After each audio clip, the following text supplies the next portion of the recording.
여러분 모두 안녕하세요. 삶 속에서 진정으로 원하는 것이 있나요? 아마 다들 몇 가지쯤은 가지고 살아가실 것입니다. 저도 지금까지 살면서 정말로 간절히 원했던 것이 두 가지가 있었어요. 그것은 제 남편과 관련된 것들이었죠. 그때는 정말로 어려웠고 매일 기원하며 살아왔던 것입니다. 그것이 무엇이었는지 이제부터 이야기해 드리겠습니다. 저는 40대의 나이에 아름다운 딸을 키우고 있는 여성입니다. 지금은 어머니로서 아름다운 날을 살고 있지만 한때는 젊은 시절인 20대의 즐거운 시간을 보냈던 적이 있습니다. 다른 사람들은 어떻게 지냈을지는 모르지만 즐거운 20대의 시절에는 고민거리가 없었을까요? 평생 함께할 남자와의 연애, 직장에서의 성공 등등. 저도 그랬어요. 20대의 연애는 평범한 것으로 시작했죠. 하지만 연애는 항상 어려웠습니다. 저는 조심스럽고 천천히 알아가는 것을 좋아했고 그렇게 알아갈 것이라고 생각했지만 내 앞에 있는 사람들은 항상 뒤통수를 맞았어요. 아마도 몇몇 연애는 제 잘못도 있었을 거예요. 상대방에 대한 감정이 앞섰고 그저 좋은 면만을 본 채 기대에 흔들려 연애를 시작했던 것이죠. 바라던 사람은 그저 날 사랑해주고 나만을 바라봐주며 믿음을 줄 것이라고 생각했었습니다. 저는 그냥 사람에 불과한데 언제나 어려운 사람을 바라는 것일지도 모르겠어요. 그런 사람을 만난 적이 없었습니다. 처음에는 다 어필해주는 것 같았는데 결국 바람이 불거나 애정이 식어 지루해진다던가 그러더니 어느 날은 이유 없이 잠수를 타는 사람들을 많이 만나봤거든요. 그래서 언젠가부터는 모든 남자들을 나쁜 놈들로 보게 되었고 누구에게도 믿음이 없어졌어요. 그런 상황에서도 새로운 감정을 정확히 표현한다면 남자들에게 신물이 난다 할 수 있겠죠.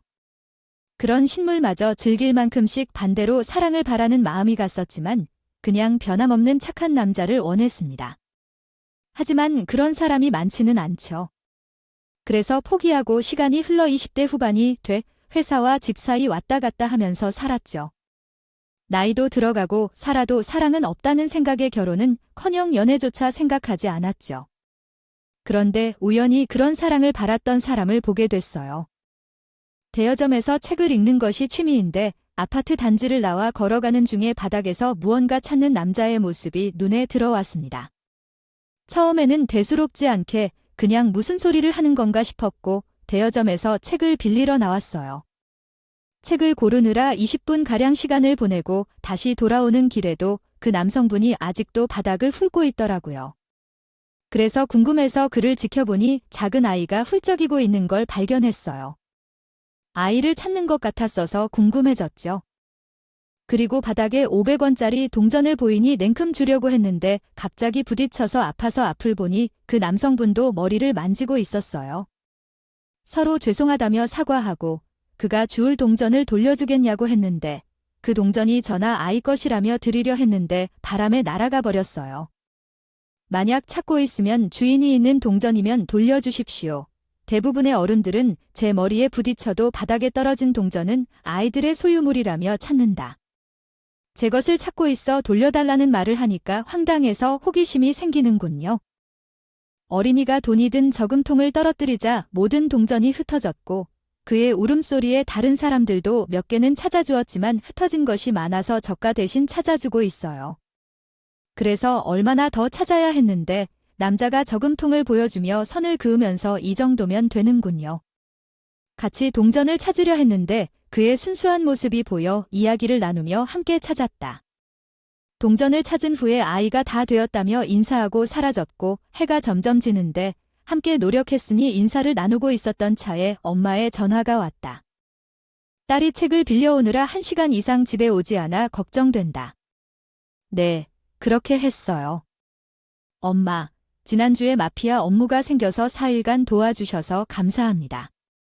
저는 보답할 것이 없지만 사탕 몇 개 가져왔어요. 함께 먹으면서 얘기나 해요. 그럼 저와 함께 가보겠습니다. 감사합니다. 전화를 받으며 그가 왜 그렇게 급한지 의문했고 인사와 사탕을 받고 떠나려는 그의 모습이 자상했어요. 마치 이별처럼 인사나 이름을 나누고 싶었지만 그날 인연은 거기서 끝이었죠. 몇 일이 지나도록 그 일을 잊고 회사에 출근했어요. 하지만 지하철을 타고 가는 길에 길가에서 파지 줍는 분을 도와주는 사람을 보았어요. 차들은 속닥거리며 지나가던데 그분이 익숙하게 느껴졌어요. 그것이 바로 그 사람, 142번째 할머니를 인도하러 온 그분이었어요. 그도 출근을 하는 모양이었는지 급히 지하철로 뛰어들었죠. 그 순간 제가 느낀 기회를 놓치면 안 될 것 같아서 따라갔어요. 우리의 출근 방향이 겹쳐서 같이 지하철에 탔는데 소중한 기회라고 생각해 연락처를 물어봤는데 그가 예상치 못했던 일이었나 봐요. 생각해보니 남성분 입장에서는 기억하지 못했던 여자가 갑자기 마음에 들어서 연락처를 물었을 때 정말 어색할 것 같았어요. 혼자 계속해서 고민하다가 차가 환승하는 역에서 사람들이 내리자 남성분과 제 사이를 막던 승객들이 모두 내렸어요. 그때 우리 눈이 마주치고 그 남성분이 나를 알아보더라고요. 아, 같이 동전 주었던 분 맞죠? 기억하시네요. 우리는 같은 동네에서 왔다고 생각했었는데 예상치 못한 곳에서 만나다니 놀랍기도 하더라고요. 감사했어요. 그때 도와주셔서 빨리 찾을 수 있었어요. 아니에요. 재미있는 경험이었죠. 근데 오늘도 다른 분이 도와주시는 거 보이던데? 아, 할머니, 그 길에서 위험할 수도 있으니 조심하세요. 얼마 안 걸리는 거면 제가 태워다 주겠어요. 혹시 번호 좀 줄 수 있으세요? 그래도 뭔가 모자라서 핸드폰 번호 대신 사탕을 주고 싶었어요. 제게 말로 도움을 줘서 부족한 것 같아서요. 그럼 내려야 할 역이 있어서 번호를 주지만 다음에 내릴 때 알려주세요. 대화를 나누다 보니 나도 생각지 않게 말이 나와버렸어요. 이렇게 어색한 상황에서 용기를 내야 했어요. 나는 남자의 연락처를 받았고 하루 종일 그를 생각하며 퇴근길에 그에게 문자를 보내려고 시도했다. 그는 정말로 순수한 사람으로 보였다. 그가 친절하다는 것을 알았기에 커피를 마시러 만나자고 제안했고 그는 기꺼이 약속을 잡았다. 우리는 만나서 대화를 나누며 상대방이 착한 사람임을 확인할 수 있었다. 내가 그런 착한 사람과 만나고 싶다고 바랐던 것과 일치했다. 남자와 몇 차례의 만남 후에 나는 애프터를 신청했고 그는 거절하지 않았다. 우리의 관계는 급속히 진전되었고 그는 나를 잘 챙겨주었다. 그의 순수함은 때로는 바보 같았지만 그것은 사람보다는 나은 특성이었다. 착한 사람이었기에 나는 그를 사랑했고 그의 부당함보다는 착함에 대해 걱정했다. 연애 중에 여러 에피소드가 있었는데 출근길의 일들이 가장 많았다. 같은 동네에서 출근하기 때문에 때때로 같이 지하철을 타곤 했는데 가끔씩 그가 갑자기 연락하지 않는 경우가 있었다. 처음에는 사고가 일어났을지도 모르겠다 싶어서 길을 돌아서며 확인하곤 했지만 그 순간마다 누군가가 도와주고 있는 것을 발견했어요.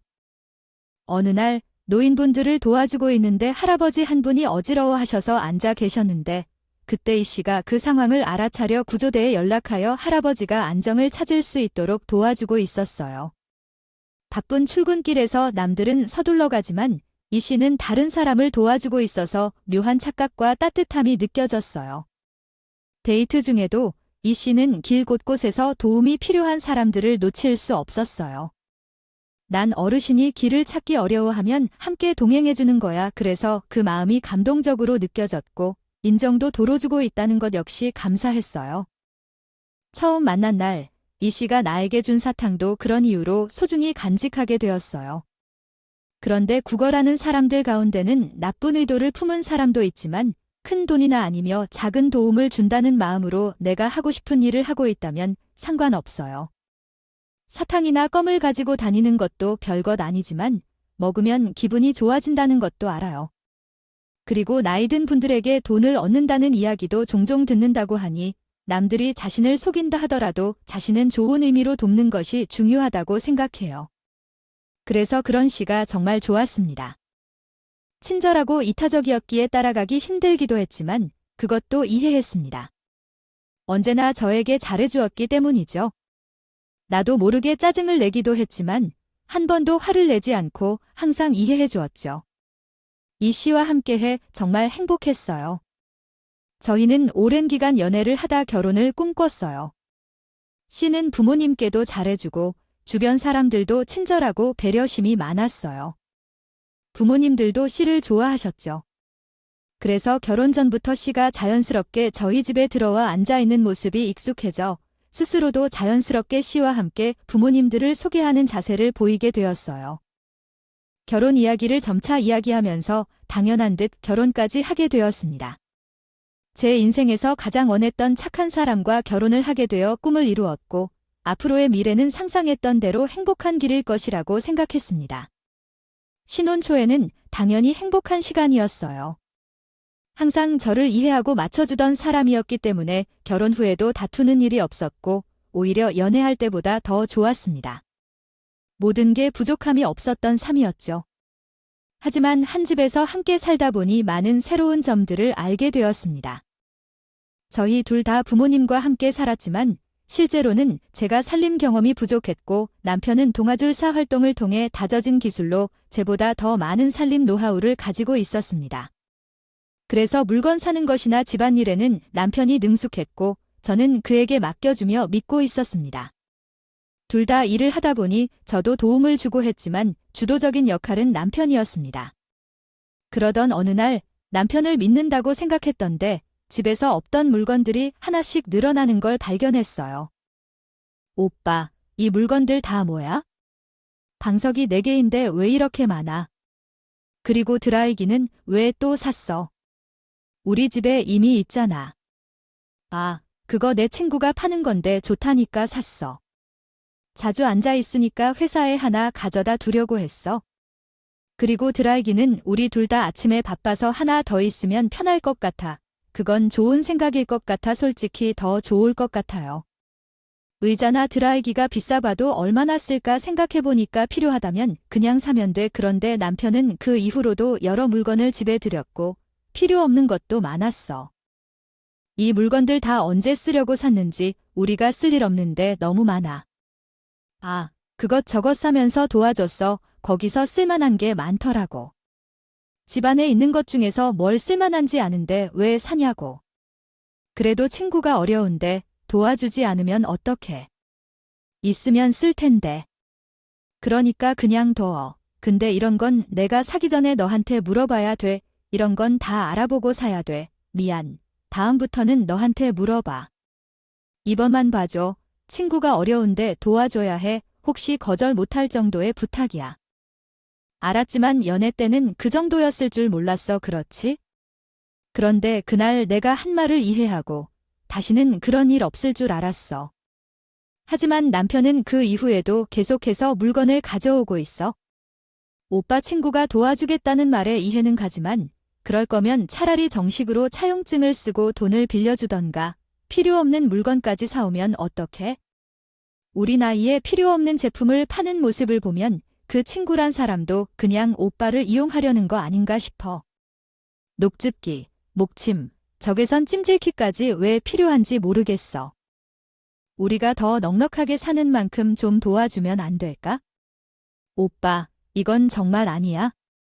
돈을 주고 사야 할 것들을 우스갯소리로 사는 건 오빠를 바보 취급하는 것 같아. 남편은 상처 안 받는 것 같고 이제는 물건을 더 이상하지 않기로 했어. 하지만 친구와 밥 먹는 정도는 괜찮을 것 같아. 어디까지 도와줘야 할지는 모르겠지만 이 마음과 남편의 성격을 알아서 그 일을 넘겼어. 남편도 그에 반대하지 않았고 다행히 그 이후에는 더 이상 다단계 물건을 가져오지 않았어. 이를 모아보신 적이 없었답니다. 나중엔 제가 궁금해서 그 친구하고 자주 시간을 보내는지 물었더니 친구가 바빠서 그런지 연락도 잘 안 되고 안 만나더라고요. 남편이 물건을 사라줘서 뜯을 것이 없다고 하니까 그랬던 것 같은데 그때도 친구를 걱정하는 남편이는 참으로 말리기 힘들고 귀여웠습니다. 그러나 문제는 정말 어리석게 착해서 법 없이도 살 정도로 착하다는 것이었어요. 그때부터 우리가 아이를 가질 것을 결정하고 앞으로의 삶과 미래에 대해 더 많이 고민하게 되었어요. 회사에서 동료들이 진급을 했지만 남편만 아직도 진급이 없었어요.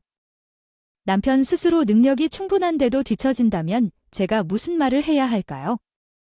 그런데 남편은 분명 능력도 좋고 열정도 있는데 진급이 안 되니 걱정이 돼요. 그렇지만 회사에서 잘하고 있는 줄 알았는데 후에 남편의 회사 동료들에게 듣게 됐어요. 다른 회사로 이직한 동료가 있어서 남편의 동료들끼리 우리 집에서 모임을 하게 됐어요.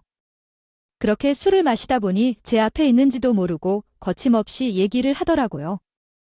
아, 일어나 일하다가 위에서 아래까지 다 치워주고 있는데 네 물건은 못 챙기잖아는 거야? 회사가 적신 것도 아니고 공무원처럼 정년이 보장되냐 안 되냐든지 평가를 받아. 근데 결국은 성적이지. 정말로 네가. 뒤에 있는 아이들이 뒤통수를 치는 일을 하고 상위 상사의 업무에 관하여 말이야. 그러면 그렇게 자만하는 사람이 왜 그렇게 손해 보이는 거야?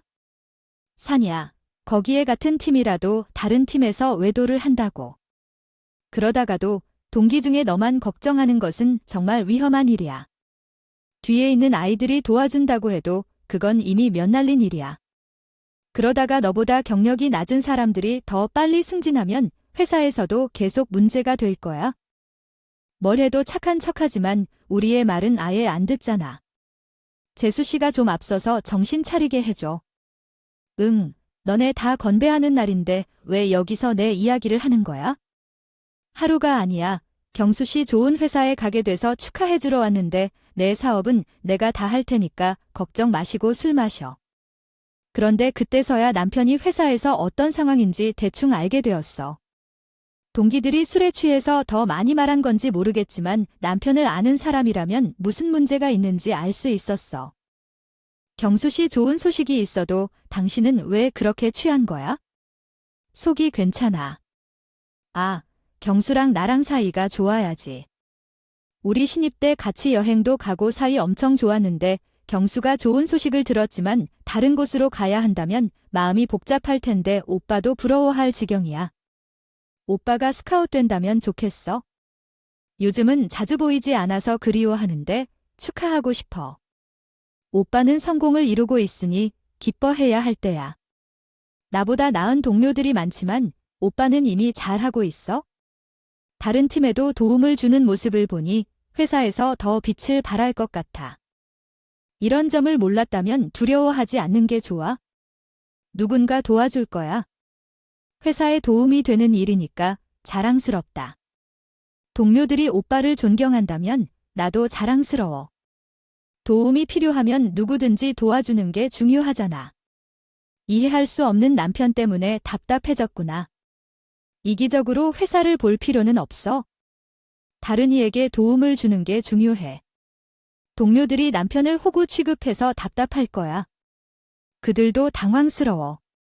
남편이 제대로 깨달게 해주는 게 좋겠어. 함께 고민을 나누고 도움을 주면 좋을 텐데. 그 이야기를 듣고 기분 좋은 와이프가 어디 있을까요? 자신들을 도와주는 것을 일부러 이용하고 무시하는 회사 직원들에게도 화가 났지만 무엇보다 자기 자신도 알면서 자기 밥그릇은 걷어차는 남편이 불쌍하고 답답했습니다. 그래서 제가 회사 관련해서 같은 이야기를 몇 번이나 했어요. 사실 저로서는 남편이 충격을 받으라고 한 소리 한 거죠. 저번에 경수 씨가 한 말을 당신은 그냥 한 말이라고 생각하고 넘긴 거야? 그날 경수 씨가 나한테 와서 뭐라고 했는 줄 아나? 당신이 생각해서 도와준 회사 직원들, 그 사람들 당신을 일부러 이용한다고 하더라. 그러면 고마워할 줄이라도 알아야 하는데 심지어 당신을 무시까지 한데 당신 좋은 일에서 뿌듯한 건 알겠는데 좋아할 일 아니야. 되려 무시받고 있다고. 근데 당신은 그래도 도와줄 생각이 들어. 나중에 정말 당신 밑에 사람들까지 진급해서 당신 짤 이야기라도 하면 어떻게 할 건데? 아, 처음부터 내가 뭘 바라고 도와준 건가? 원래 그런 역할을 하는 직장 선배도 있어야 하는 거야. 나도 내 사수한테 얼마나 도움을 많이 받았다고. 그래도 너무 걱정하지 마. 이런 것도 결국 다들 알아줄 테니까. 하지만 제가 아무리 세게 말해도 남편에게 아무런 충격을 줄 수 없었어요. 수없이 말해봤지만 좋은 쪽으로만 생각하더라고요. 그렇게 남들만 도와주다 보니 둘이서 회사를 다니며 돈을 버는데도 저희는 경제적으로 힘들었어요. 다들 처음에 집 살 때 제 돈으로 살 수 있는 사람이 있나요? 보통 은행에서 대출받아서 우스갯소리로 반은행 거라고 하잖아요. 저희도 마찬가지였죠. 매달 내는 대출 상환금의 이자까지 있어서 대출금 갚기 바빠서 살기도 힘들었어요. 거기다 우리의 소중한 딸이 생겨서 안 그래도 돈이 많은데 남편은 가끔 어떤 생각인지 모르는 살림에 큰 돈을 쓰기도 했어요. 오빠, 이번 달 오빠 월급 통장에 안 넣어줬어. 지금 이체해줘. 대충 다음 달 가계부 예상도 해야 하니까. 저기, 미안한데 나 이번 달은 좀 힘들겠는데. 뭐야? 또 무슨 일인데? 친구가 급하게 돈을 빌릴 곳이 있다고 해서 1,300만 원 정도 빌려줘. 건데, 뭐. 300만 원을 덜컥 빌려줄 수 있어? 우리 대출의 이자에 우리 생활비도 되는데. 아무리 급하다고 해도 300만 원을 덜컥 빌려줄 수 있어? 항상 말하지만 나한테 상해 좀 하라고. 너한테 말하면 안 된다고 할까봐 그랬지? 아, 그리고 워낙 급한 상황이라 정말 나도 전화하면서 바로 넣어줘야 했어. 언제 돌려줄 수 있대. 그리고 말했듯이 항상 돈 거래할 때는 차용증이든 각서든 써야 한다고. 이번에는 썼어. 그 안 썼어. 진짜. 그러면 안 된다고 했다니까? 친구끼리 서운해 하더라. 도 적을 건 적어야지.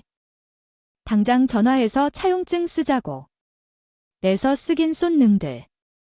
그래, 그럼 봐봐. 그게 첫 1,000만 원 300만 원을 빌려줬다며. 여기에 왜 또 1,000만 원이야? 그리고 당신이 돈이 어디 있어서 1,000만 원을 빌려줘. 아버지한테 부탁 좀 했어. 아버지도 아는 친구이기도 하고, 걔도 진짜 이번 것만 막으면 금방 된다고 해서 친구를 도와준다며. 수시로 도와주던 남편은 결국 시댁에까지 손을 벌려 남을 도와주고 있었어요. 돌려받았으니 망정이었지만 저는 정말 그러다 큰일이 날까봐 조마조마했죠. 그러다가 정말 큰일이 벌어졌어요. 남편이 친구에게 돈을 빌려주다 못해 보증까지 서게 되었어요. 하지만 이번에는 남편의 믿음과 달리 무사하지 못했어요. 하루아침에 연락도 행방도 찾을 수 없는 상황이 되었어요. 남편의 친구 때문에 저희는 돌려준 돈에 친구의 빚까지 모두 맞게 되었죠. 남편이 뒤늦게 정신을 차리고 시댁에 도움을 부탁했지만 이미 여러 차례 도움을 주셔서 더 이상 도울 것도 없던 시댁에서도 남편의 부탁을 거절했습니다. 해당 내용을 한국어로 다시 작성해 드리겠습니다. 돈 문제 해결을 위해 우리가 가진 소중한 재산을 모두 팔아 빈털터리가 되어야 했습니다. 결국 집을 팔고 빚을 갚아야 했고 그 후에는 어디로 가야 할지 몰랐던 우리는 친정에서 도움을 요청했습니다. 처음에는 친정에 가는 것이 부끄럽고 쉽지 않았지만 혼자 시집살이하는 것보다는 부모님께 도움을 받아야 했습니다. 친정에서는 따뜻한 마음으로 대해주셨지만 그것이 부모님에게 너무나도 미안했습니다. 그래도 재산을 잃고 나니 자신의 부족함과 남편의 잘못을 깨닫게 되었습니다. 남편도 뒤늦게 본인의 행동을 반성했습니다. 우리는 함께 앞으로 나아가기로 했고 부모님의 지원으로 이 어려운 시기를 극복할 수 있었습니다. 인생에는 어려운 시기도 있지만 그런 어려움을 이겨내면 반드시 더 좋은 날이 찾아온다는 것을 믿습니다. 그리고 마음을 모아 앞으로 나아가는 것이 중요하다는 것도 배웠습니다.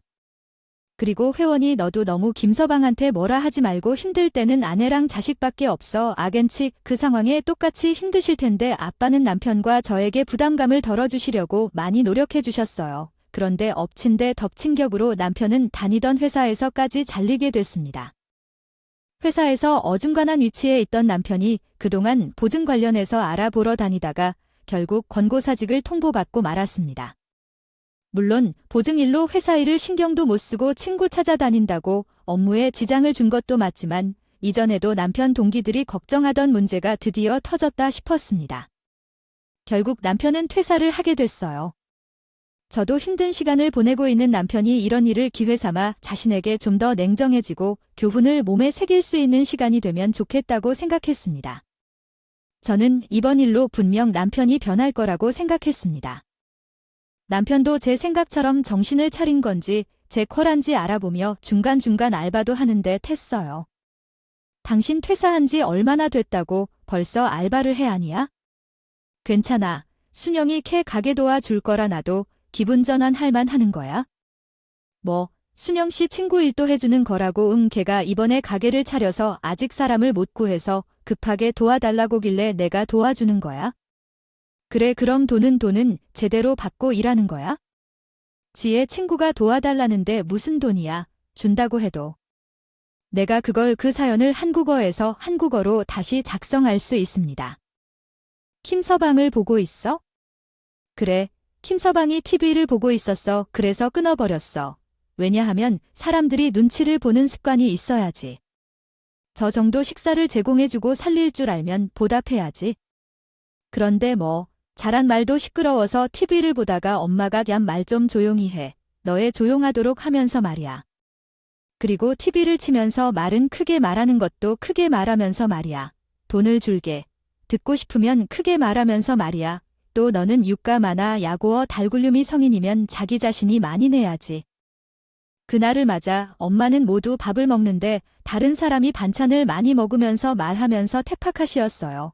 김서방이 한창 값 주는 것도 아닌데 반찬을 한 번에 맛보자고 하면 너무 못되다. 요리는 김치 한쪽 넘게 말해야긴데 니 왜 먹는 얘기를 해? 엄마 말이 맞나? 김세방이 먹고 나서 엄마에게 돈 채 어주게 말하기는 않았어. 어떻게 그 돈을 다 가지고 갈 건가? 인형 가듯이 인과인 곁에 서야 하나. 이게 바로 자업자득의 사례야. 전날이 지나 쉬고 무더워진 기술에 즉시하자 남편은 속상한 모습을 보이기 시작했어. 형님이 너무 걱정하지만 난 잘 말해봐야겠어. 다 틀린 말도 아니고 장인 할아버지 말씀대로 자거자득이야. 내일부터 난 뭐라도 알아보고 싶다. 생활비를 벌기 위해 노력해도 되는 거 아니에요. 그래도 9년째 먹던 남편은 대꾸 없이 처음 본 배달과 대형마트 아르바이트까지 해 부모님의 무시와 괴롭힘을 이겨내려고 했어요. 하지만 부모님의 행동은 날이 갈수록 더해져 갔고 나중에는 어떤 애다가 성직한 남편이라도 기분 나쁘게 괴롭혔습니다. 김서방, 화장실 간 아니겠소? 아버님 화장실용은 500원, 큰 거는 1000원입니다. 미래 말았으나 변하지 않겠지만 남편은 일해서 번 돈으로 우리 살림을 이끌어내고 있는 상황에서도 괴롭히는 걸 보니 남편이 잘못이라고 생각했지만 너무했어요. 결국 참지 못해 폭발했습니다. 엄마, 제발 닫아서 살자. 정말 안에서 산다는 게 어려울까? 이렇게 자리를 그냥 버리면 어찌 살 텐데? 너무 싫어 진짜. 우리도 정신 차리고 없는 살림을 하며 월세도 주었는데 이렇게까지 괴롭히는 건 말이 안 돼. 부모님이 싫어해서 그런 건지 정말 너무해. 다들 당장 나갈 테니까 그만 좀 해. 이렇게 폭발한 저는 결국 친정을 떠나기로 결심했어요. 부모님이도 뺏어버린 모습을 보고 너무 힘들었고 그보다 남편의 마음에 상처를 주지 않기 위해 마음이 더 아팠어요. 그렇게 내일이라도 나가기로 하며 말을 끝냈습니다. 잠이 오지 않는 밤, 물을 마시러 주방으로 갔을 때 문이 열리는 소리가 들렸어요. 아빠가 오신 거예요? 나가도록 하며 이야기를 듣고 싶다고 했지만 난 아빠와 얘기하고 싶지 않았어요. 내 방으로 가려고 했을 때 아빠가 내 손을 잡고 방향을 돌리셨어요. 그리고 아빠는 진심을 전했어요. 우리도 그러고 싶어 했어. 그게 전부가 아니라고 생각해. 너희 자식이 된 것은 김서방 식구를가 내 들어가기 전부터 생각했다. 그래서 자식 같은 너한테 무모한 소린 하지 않았는데 내 마음은 어떻다고 생각하니 아무리 찢어지고 아파도 부모는 분명히 더 좋다고 생각했어. 김서방은 왜 이러지? 사람이 좋으면 착하고 너무 착하면 이렇게 되지? 정신 차리려 하지만 마음이 불만족스럽다. 그럼 어떡하지? 부모는 되어 사람이 행동을 찾으려고 해. 사람이 좋아도 세상을 해야 살아갈 수 있는 법이 있어. 법 없이 살 수 있는 사람이면 어떻게 살래? 세상이 그러니까 독하게 살지 않으면 안 돼. 그래서 지금까지 그랬던 거다. 배달, 하다 일용직, 자기가 노력했다고 생각할 수 있는 게 집에서 사람들에게 의심을 받으면 우리가 얼마나 살아남을까? 사돈 때 그럼 다시 나 버려버릴지 몰라. 그런 상황을 겪었다면 김서방도 알 것이다. 그리고 이 돈은 내 것이다. 엄마와 나는 합의를 한 후 주는 거니까 거절하지 말고 받아들여야 했습니다. 모든 게 필요하기 때문에 아버지가 내게 준 통장에는 많은 돈이 들어 있었습니다. 부모님께서 이 정도 큰 돈을 내게 줄 수가 없다고 생각했기에 받기 힘들었어요. 그때 남편이 언제부터 듣고 있었는지 아버지께 무릎을 꿇고 사죄하며 용서를 빌었습니다. 죄송합니다. 제 잘못으로 다른 이들을 고생시켰고 장인 어머니께 걱정을 끼쳤습니다. 지금까지 내가 잘못 생각했나 봅니다. 착하게만 살다 보면 언젠가 보상을 받을 것이라 생각했는데 가족을 먼저 생각해야 했는데 그러지 못했습니다. 제가 이제서야 바르게 살아야 한다는 것을 깨달았습니다. 또한 친구, 동료들의 배신과 부탁에 심취했던 남편이 마침내 깨어나는 듯 했습니다. 아버지는 우리가 돈을 거절하자 나중에 갚을 것이라고 하셨고, 그래서 우리가 살 방을 찾을 때까지 거주를 도와주셨습니다. 우리는 결국 도움을 받은 뒤 각오를 단단히 하고 살아가기로 마음먹었습니다. 그리고 취업이 어려웠던 남편은 자신만의 사업을 시작하기로 했습니다. 제게 계획을 알려주셨어요. 그 얘기를 듣고 또 덜컥 장사를 하려나 싶었는데 부모님께서 주신 돈을 함부로 쓸 수 없다며 몇 년이 지나도 밑에서부터 제대로 배워오겠다며 일부터 배우기 시작했어요. 다 애니 지낼 곳은 있으니 당장 걱정할 일이 없었고 남편이 말한 계획보다 시간은 좀 더 걸렸지만 덕분에 지금은 개인 가게를 열어 장사를 하고 있습니다. 장사가 쉬운 건 아니지만 찾아주시는 손님분들에게 점점 인정받고 있어서 다행이다 싶어요. 그리고 남편의 권유로 지금은 친정 부모님과 다시 합쳐서 잘 살고 있어요. 당연히 이전처럼 남편이 화장실을 갈 때 돈을 받고 계시진 않고요. 아직까지는 우리가 부모님에게 보답해야 하는 게 한참 남았지만 느리더라도 진심으로 보답해 나가려고 해요. 앞서 이야기한 것처럼 제가 바랬던 착한 남자와 사랑에 빠져 결혼을 하게 됐고 그 착한 남편이 남부모 가족을 좀 더 생각해주면서 살아가기를 바랬습니다. 그리고 지금은 그 두 가지 모두를 이루고 살아가고 있네요. 살면서 다른 바람이 생길지 모르겠지만 그때도 꼭 남편과 가족들이 제 옆에 있어 같이 일어나 갔으면 합니다. 여러분들도 바라시는 바람이 꼭 이루어지셨으면 좋겠네요. 그럼 좋은 글 읽어주셔서 감사합니다. 행복하세요. 비염